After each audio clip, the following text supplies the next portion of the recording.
Eventually, the city stops pretending to be modern and simply gives up, which is how you end up here. Welcome to the Museum Gardens, a peaceful green space today, but historically one of the most expensive real estate developments ever funded entirely by prayer. Because these ruins behind me are what remains of St. Mary's Abbey, one of the richest, most powerful monasteries in all of England, which raises an important historical question. How do you go from wealthiest religious institution in the north to a very atmospheric picnic spot?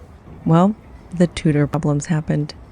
Long before this became a place where people drink takeaway coffees next to an 800-year-old masonry spot, this site was a Benedictine abbey founded in 1088, just after the Norman conquest. The Normans, having successfully conquered England, immediately did what all new rulers do: built enormous stone buildings to prove they were in charge now. Castles, cathedrals, abbeys, basically medieval versions of posting under new management signs everywhere. St. Mary's Abbey quickly became one of the most influential monasteries in all of the country.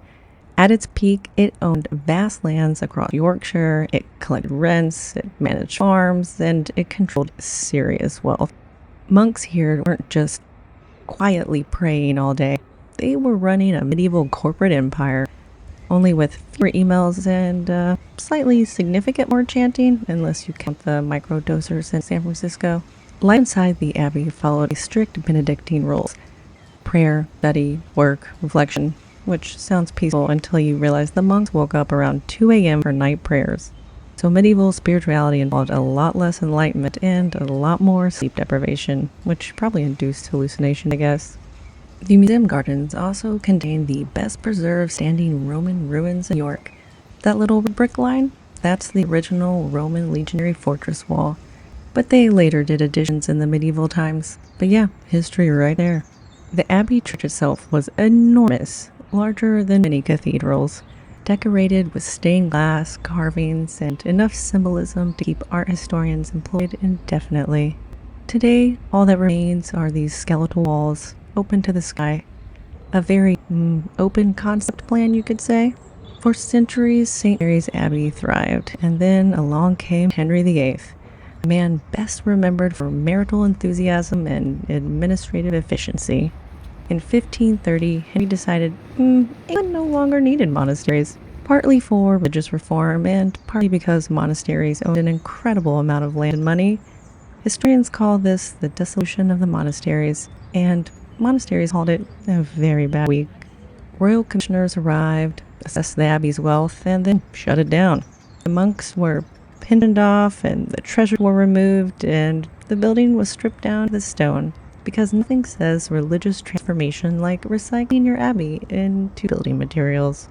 Much of York and many other buildings across England quietly contain stones taken from dissolved monasteries, meaning parts of this abbey are probably still standing, just disguised as someone else's house. After the dissolution, the grand church slowly fell into the ruin you see today, and without maintenance, roofs collapsed, walls weakened, and nature moved in. Now grass grows where choirs once sang, and trees rooted themselves where incense once burned, and history doesn't just disappear, it kind of just changed landlords. And that's what makes this place oddly powerful. These ruins aren't preserved as a perfect monument, they're unfinished, open. A reminder that even institutions so permanent can vanish within a generation, which is comforting if you're worried about your inbox. The gardens themselves came much later, in the 19th century, when Victorians developed a passion for turning historical leftovers into respectable public spaces. And those same Victorians who invented seaside holidays and afternoon tea culture, and the idea that the ruins were romantic instead of inconvenient. They landscaped around the grounds, they planted trees, they transformed the former abbey into what became known as the Yorkshire Museum Gardens, essentially converting medieval power into Victorian leisure. And scattered around the gardens are layers of York's history stacked almost casually together. The Roman remains, the medieval walls, the Georgian science, the Victorian landscaping, all within walking distance of an ice cream van. So the museum gardens aren't just a park, they're a reminder that power fades, buildings fall, and meaning can change, but places endure. If you like this video, please like and subscribe. And what did you find as the most interesting bit? Also, special thanks to all my members.